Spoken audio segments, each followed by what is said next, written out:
दोस्तों आज मैं जिस पावर सप्लाई की वीडियो लेके आया हूँ बेसिकली वेल्डिंग सेट की पावर सप्लाई है जो वेल्डर यूज़ करते हैं। तो वेल्डिंग सेट की ये पावर सप्लाई है। पावर कार्ड को कैसे रिपेयर करना, ये पहले मैं इसकी वीडियो फ़ोटो दिखा देता हूँ आपको। ये हमारे पास वेल्डिंग मशीन है। तो वेल्डिंग मशीन को ऑपरेट होने के लिए जो हमारी सप्लाई है कैसे ऑन होती है ये सप्लाई, और ये हमारी रिले कैसे काम करती है, और ये हमारा पीटीसी सर्किट है कैसे काम करता है, तो ये सप्लाई कैसे बनती है, सारा इसकी डिटेल से सारी मैं आपको इसकी पहले विधि बताने लगा हूँ। कभी कल तक या आपने रिपेयर करनी हो तो बहुत आप इजी ये वीडियो देख के आप रिपेयर भी कर सकते हो।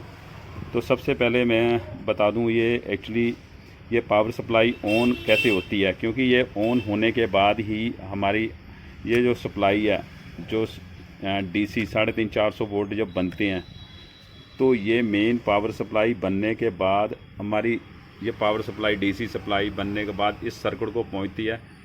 इस सर्किट से हमारे 24 वोल्ट की सप्लाई, ये 24 वोल्ट की सप्लाई इस सर्किट से बनकर हमारी पावर सप्लाई को रिवर्स वापस आते हैं। क्योंकि ये 24 पहले हमारी डीसी सप्लाई बनेगी, डीसी सप्लाई हमारी इधर इसका हमारे कार्ड को जाएगी, कार्ड से हमारी एक 24 वोल्ट की सप्लाई बनेगी, 24 वोल्ट से हमारी सप्लाई उस इस रिले को ऑन करेगी। ये 24 वोल्ट हमारे बेसिकली कंट्रोल कार्ड को भी जाते हैं, सारे ऑपरेटिंग सिस्टम को भी जाते हैं। ये 24 कार्ड से हमारी अलग अलग सप्लाइयाँ आगे 12 वोल्ट 5 वोल्ट सारी सप्लाइयाँ बनती हैं, और यही 24 वोल्ट हमारी रिले को भी जाती है। पर इसमें कई बार कन्फ्यूज़न क्या हो जाता है, क्योंकि ये हमारा सप्लाई तो बनी नहीं, फिर 24 वोल्ट कैसे बन जाते हैं। ये सबसे पहले ये बहुत टिपिकल समझना ज़रूरी है, क्योंकि ये सप्लाई बनी नहीं और ये 24 वोल्ट कैसे बन जाएंगे, क्योंकि यही तो मैं आपको समझाना चाहता हूँ। कभी आपको प्रॉब्लम आए तो बहुत ईजी आप समझ सकते हो। होता क्या है, देखो जैसे ही हम एसी वोल्टेज, क्योंकि सबसे पहले मैं बता दूं एसी सप्लाई हमारी ब्रिज को जाती है, और ये ब्रिज कैसे ऑन होता है यही तो मैं सारी आपको विधि बता लेंगे। एसी सप्लाई हमारी ब्रिज को गई, क्योंकि एसी हमारी ब्रिज को जब देखो 2 टर्मिनल पे एसी आएगी, एसी हमारी ब्रिज के 2 टर्मिनल पे जाएगी तो तभी हमारी डीसी नेगेटिव और पॉजिटिव बनेगी। क्योंकि एक हमारी एसी इन्होंने ब्रिज के देखो इस ब्रिज को एक पॉइंट को दे दी हुई है, डायड जो ब्रिज बोलते हैं, तो दूसरी जो एसी है हमारी इस रिले को दे दी हुई है।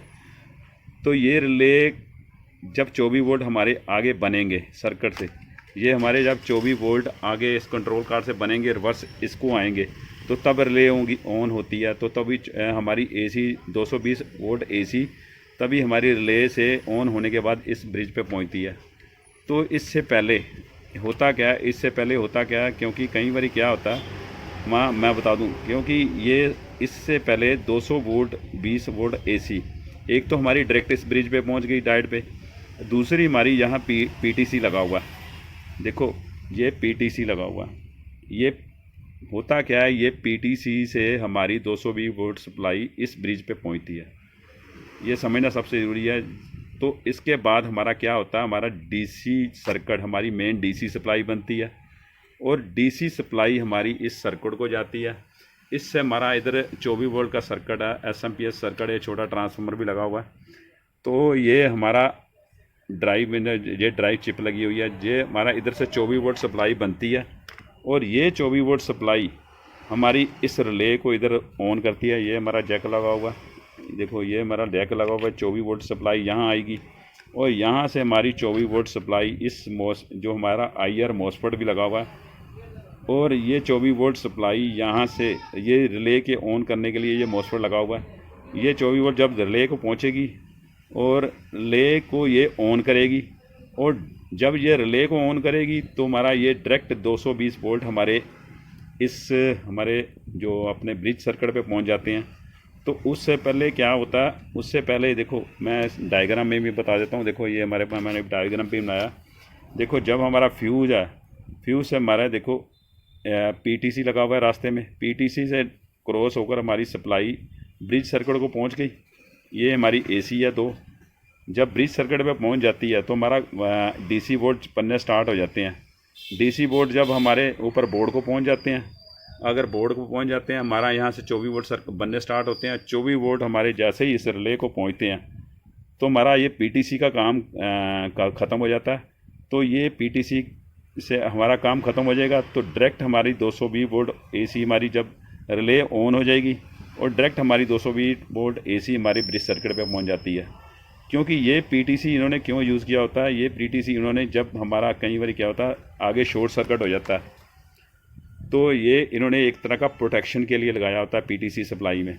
तो ये PTC प्रोटेक्शन में लाने का क्या कारण है, जैसे हमारे पास ये ब्रिज सर्किट शॉर्ट था, तो इसमें क्या होता है जैसे जैसे हमारा करंट बढ़ता है तो PTC की रेजिस्टेंस भी वैसे वैसे बढ़नी स्टार्ट हो जाती है। इसकी ये थ्योरी होती है। तो ये PTC कभी थ्योरी कभी आप स्टडी कर सकते हो। जैसे जैसे हमारा करंट बढ़ेगा तो वैसे वैसे हमारी इसकी रेजिस्टेंस भी बढ़नी स्टार्ट हो जाती है, ये हमारा हीट होना स्टार्ट हो जाता है। तो हमारे पास भी इसी कंडीशन में आया था। देखो जैसे हमारा देखो ये शॉर्ट था हमारा PTC, जैसे हमने AC 220 वोल्ट इसको दी तो हमारा PTC ओवर हीट होने स्टार्ट हो गया। ओवर हीट होने के स्टार्ट में चक्कर में ना तो इसका पीछे से कोई फ्यूज़ उड़ा, ये ओवर हीट होने के चक्कर में इसका रेजिस्टेंस बढ़नी स्टार्ट हो गई। और जैसे रेजिस्टेंस जितनी ज़्यादा बढ़ मतलब ओवर हीट हो गई, रेजिस्टेंस बढ़नी स्टार्ट हो गई, तो आगे 220 जो वो 220 वोल्ट AC है वो हमारे इस ब्रिज को सर्किट को जाने बंद हो गए। तो हमारी आगे DC वोल्ट भी सप्लाई नहीं बनी और हमारी 24 वोल्ट की सप्लाई भी आगे नहीं बनी। तो ये इसकी थ्योरी है। तो हुआ क्या है, हमने ये ब्रिज जब ये बदलने लगे हैं तो ये इसकी थ्योरी जो मैं अभी बदलने लगा हूँ, तो जब ये ब्रिज सर्किट आगे हमारा शॉर्ट सर्किट ख़त्म हो जाएगा तो हमारा PTC ओवर हीट होना बंद हो जाएगा। स्टार्टिंग में इसको स्टार्ट कर देगा और स्टार्ट होने के बाद हमारी जैसे ही सप्लाई ये DC मेन वोल्ट सप्लाई बननी स्टार्ट होगी तो आगे हमारे 24 वोल्ट की सप्लाई बनेगी। 24 वोल्ट की ये सप्लाई इधर से बनेगी, इस जैक पे आएगी और 24 वोल्ट सप्लाई बनेगी। जैसे ही हमारी 24 वोल्ट सप्लाई बनेगी, हमारा ये जो रिले है, रिले के आगे जो मॉसफेट लगा हुआ है, तो ये मॉसफेट रिले जो क्योंकि पॉजिटिव सप्लाई इसकी डायरेक्ट होती है, ये हमारा मॉसफेट जैसे ही इस रिले के नेगेटिव पहुंचेगी गेट पे इसके ड्राइव वोल्ट पहुंचेंगे तो ये हमारी रिले ऑन होगी और रिले ऑन होने के बाद हमारी 220 वोल्ट डायरेक्ट पहुंच जाएगी। तो ये इसकी बेसिकली थ्योरी है। कभी काल आपको कोई प्रॉब्लम आए तो बेसिकली इसको बहुत इजी आप रिपेयर कर सकते हो सप्लाई में, क्योंकि ये थोड़ा सा फंडा सा होता है, क्योंकि ये पावर सप्लाई में रिले कैसे काम करती है, PTC कैसे काम। और एक इस सप्लाई में एक चीज़ और बताता हूँ, कई सप्लाई आती हैं, कईयों में NTC भी और PTC दो लगे होते हैं, यानी NTC भी लगा होएगा, PTC भी लगा होएगा। PTC की तो वर्किंग मैंने आपको बता दी है कि जैसे जैसे करंट बढ़ेगा इसकी रेजिस्टेंस बढ़ती जाती है, तो आगे ज़्यादा सर्किट को शॉर्ट होगा तो लोड इसकी रेजिस्टेंस बढ़ जाएगी, करंट नहीं पास होने देगा आगे। तो NTC में क्या होता है, जैसे जैसे आगे टेम्परेचर बढ़ता जाएगा और इसकी रेजिस्टेंस कम होती जाएगी, क्योंकि ये उल्ट काम करता है NTC और PTC। जैसे जैसे देखो NTC में क्या होता है, मैं बार बार वहाँ बता रहा हूँ, जैसे जैसे उसके आगे टेम्परेचर बढ़ता जाएगा वैसे वैसे NTC में रेजिस्टेंस कम होती जाती है। तो NTC की वर्किंग ऐसी होती है। तो ये NTC PTC जितने भी सर्किट आते हैं, AC की PCB ला लो, वाशिंग मशीन की सप्लाई ला लो, कहीं भी आपकी सप्लाई में NTC और PTC भी कई बार तो दोनों इकट्ठे यूज़ किए होते हैं कंपनियों ने, और कईयों में तो सिर्फ अलग PTC यूज़ होता है, कईयों में अलग NTC यूज़ किया होता है। तो ये बेसिकली दोनों एक तरह की प्रोटेक्शन में काम करते हैं। ये देखो दोस्तों, हमारा ये वेल्डिंग सेट है।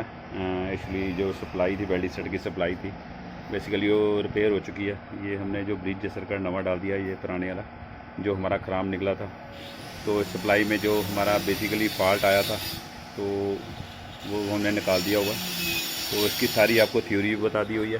तो ये देखो हमारा वेल्डिंग सेट भी स्टार्ट हो गया हुआ, चल गया हुआ। तो ये हमारा ये सर्किट कंप्लीट वर्क करना भी स्टार्ट हो चुका हुआ। तो ये सारी थ्योरी है, सारी मैंने आपको जो बताई है। तो कभी प्रॉब्लम आए तो आप इस तरीके से सोल्व कर सकते हो। ओके, थैंक यू दोस्तों।